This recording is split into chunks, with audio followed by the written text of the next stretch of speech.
Okay, so we're going to talk about Hashimoto's and lifestyle changes. I like this. I like this topic because it's so underappreciated. It's like astonishing. And I think it's because Hashimoto's is still, it's kind of misunderstood. I've been fortunate enough. I think I've been training with doctors from the get-go, from the time I got involved with this, who were the doctors who brought Hashimoto's out of the out of the woodwork and dusted it off. Dr. Hashimoto said most thyroid problems were autoimmune back in the 1911 or 12 of the last century, and then everybody made fun of him, and it kind of went away. And then my mentor brought it back, and then his mentor and him worked together to work out the autoimmune prospect of it. And as a result, we look at it as a disease. And when you're looking at it for diseases, you're usually looking for pathogens. So you've probably heard, it's Epstein-Barr virus, it's cytomegalovirus, it's HHV6 virus, it's Lyme disease, and all of those can be triggers. The alternative medical doctors, or the alternative medical doctors that call themselves functional doctors or integrated doctors, they're still looking for the big time disease. They're still looking for all of those things I just told you and more. It's heavy metals and it's this, and all of those things can play a part in this. But really, the solutions are not exotic. It's food, it's toxins. Toxins are big. I think you can understand there's a lot of toxins flying around, but lifestyle is huge. Lifestyle is huge. And lifestyle changes are things that when you're doing them, they alter physiology in such a way that they flare up inflammation, and life is kind of inflammatory. And then they ultimately create an immune response against your thyroid. So right off the top of my head, lifestyle, the number one lifestyle trigger for autoimmunity is, and specifically for Hashimoto's, is stress. Because stress hormones cause your adrenal glands to put out a lot of hormones that create inflammatory responses. They put out adrenaline and noradrenaline, and they put out aldosterone, which raises your blood pressure, and they put out cortisol, which screws up your blood sugar if it's too much is put out, and then that creates inflammation and all that type of stuff, and that flares it up. So stress is like the number one trigger, I think, and it's also the number one lifestyle perpetuator, and it's one of those things that a lot of people usually have to deal with once we get them in control by herbs and botanicals, breathing techniques, taking a walk, praying, whatever it is. But stress is a big deal. And a lot of the other ones are very obvious. I mean, if you're a smoker, you're sucking up a ton of toxins into your system, and and I'm not like admonishing you. Okay, smoking is like something that many of us might have done at some point in our life, and then got smart and quit. And it's not easy to quit. So, but I'm just saying, every time you smoke a cigarette, you decrease oxygen to your brain. But you've taken so many toxins. Oh my God, and those toxins are in and of themselves are triggers to Hashimoto's. Drinking alcohol is another one. For Hashimoto's patients, sorry, but ethyl alcohol is not your friend. And but they say alcohol is good for you. Now, alcohol is good for certain people. Okay, it's good for a lot of people, but it can alter physiology. Hashimoto's has something called molecular mimicry with your cerebellum, which is this part of your brain. And if you happen to be having that, you can be getting dizziness, vertigo, balance, migraines. They've looked in your ears. They've done MRIs. Everything's normal. But the reality is you're getting attacks against your thyroid and your cerebellum at the same time. Well, cerebellum is what the police check if you've had one or too many drinks. Can you walk a straight line? How's your balance? Are you dizzy? And those types of things. Because alcohol directly affects that. And then that has a whole cascade of things from not being able to dampen your stress response to the alcohol itself affecting the inside lining of your stomach, your intestines, and having a special affinity for that. And your stomach and your intestines are where 75% of your immune system is.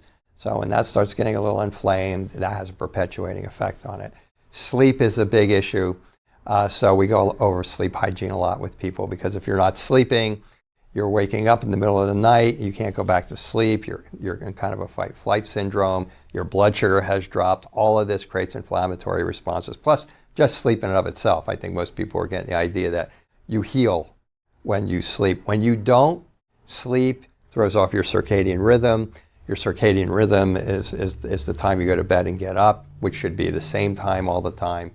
And but it's more than that. If you're not sleeping, that circadian rhythm happens to be controlled in a part of your brain called the amygdala. The hippocampus. And the hippocampus is where your short-term memory loss. Thus, for all of you who don't want to get Alzheimer's, you should start figuring out how to get a whole night's sleep. But also, okay, that perpetuates immune inflammation. That will create antibodies, flare-ups against your thyroid. So the big ones like sleep and drinking and smoking and stress, those are big ones. One of the ones, I think the one I see the most, I'm not going to go over all of them because there's a bunch of them more, but the one I see the most is, one of the ones I emphasize the most is overtraining. And a lot of you are going to go, overtraining, I'm too tired to even get up off the couch. I hurt, I can't hardly move. But overtraining, for those of you who aren't that bad, exercise is good for autoimmune disease to a point. But when you get to the point where you exercise and you go to the gym because you're going to bomb through it, okay, and then you go home and you collapse for the next 24 hours, you've just created massive oxidative stress to your system. And that oxidative stress creates inflammation. It's a long explanation. It has something to do with overworking the mitochondria in your cells. These are your energy cells. And when you're sick, they only have so much energy to give. You crash them, they become inflamed, whoosh, flare up against your thyroid. But for those of you who can't go to the gym, for those of you well, back to the over-exercises. So you should only be maybe slapping on your sneakers and taking a 15 or 20-minute walk. Once you get to the point where you have crashed, you have created tissue damage and you're going backwards. Okay. For those of you who don't or can't go to the gym, and if you could slap on a pair of sneakers and walk for 10 or 15 or 20 minutes, that would be good. But if you can't, that's okay. But here's what happens for you. Classically, Hashimoto's patients have good days and bad days. The good days may not be perfect, but they're good enough to where that person gets up and goes, I'm going to do all the things on my good days that I couldn't do on my bad days, and now they're crashed for the next 2 or 3 days. So I advise those people on their good days, make a list. Make a list, do something, check it off. Make a list, do the next thing, check it off. Maybe you want to even order them in the order of importance, Mr. Efficiency here, okay? And do it that way. And then notice at what point you start to lose it. What point you start to go, uh-oh, I'm going to crash. And then you have to stop. You have to figure out where that point is. It's called, in functional neurology, it's called exceeding the metabolic capacity of your brains. In functional medicine, it's exceeding the metabolic capacity of your mitochondria. You're exceeding them both. When you crash, it creates a lot of tissue damage to your thyroid, and then of course the whole cascade of other things that are going on there. I'll just go over one more. There's more than these, and we have data online. I think we have an ebook there of all of the triggers. But the next biggest one to me is dysglycemia. It's a fancy way of meaning your blood sugar is going up and down. And a lot of you are going to go, oh, no, it's not me. I went and I got my blood sugar taken. It was normal. Nobody's blood sugar is normal that comes in here. Nobody. I don't care how normal their tests are. They're not. Because here's the problem. Most of the doctors don't even treat you if you have prediabetes or functional reactive hypoglycemia. What does that mean in English? It means this.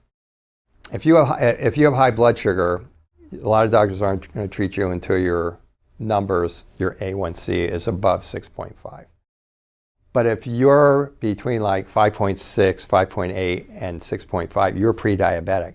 And you're going to get irritable, you're going to get shaky, you're going to fall asleep after meals, you're going to urinate a lot, maybe you can't lose weight, and so on and so forth. But you're also going to have a lot of low blood sugar symptoms as well as high blood sugar symptoms because you're not in full-blown high blood sugar yet.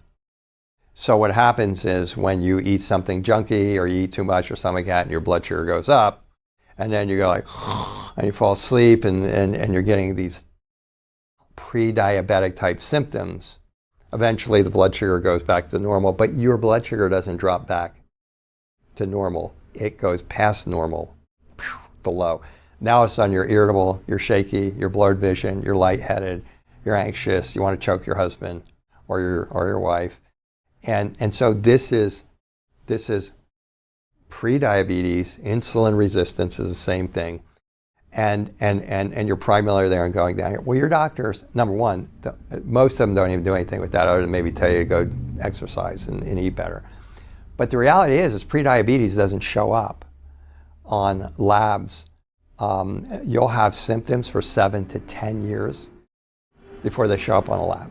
So you have to take a good history on a person and go, dude, you're pre-diabetic, and we're gonna treat you for that. Now, here's the other thing. Here's the other flip side of that. You can be reactive hypoglycemic.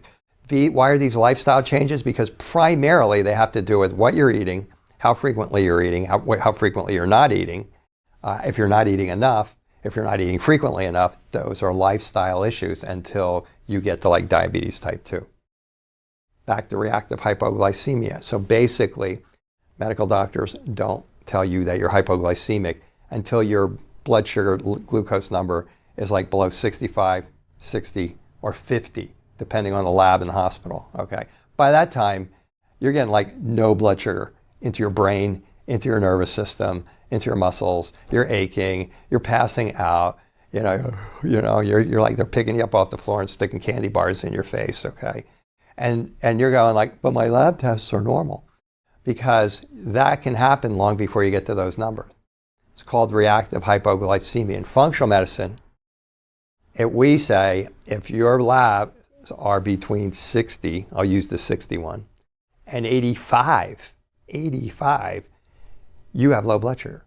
We like to see your blood sugar between 85 and 100. But again, it doesn't take as long for it to show up on the labs as pre-diabetes, but it still takes several years for it to show up on the labs. And then if it's not low enough, they're going to tell you that you don't have a low blood sugar problem. Low blood sugar is the most unappreciated lifestyle issue in period, frankly, but specifically in autoimmune thyroid disease. And it's a killer because every time your blood sugar drops, you get tremendous, or goes up, you get tremendous inflammatory responses. And without going through the whole pathways, what does inflammation do?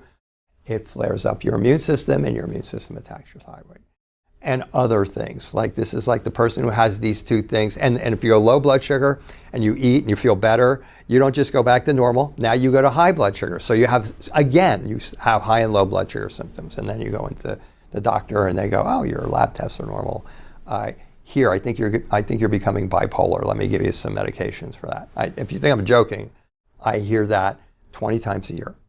So these are lifestyle changes, and there's more. Again, we have material online, but to really emphasize it, in the end, once a person finds a model that works for them, that gets them from where they want to be to like being like a normal or close to normal human being again, it really is about lifestyle changes, diet, and less about drugs.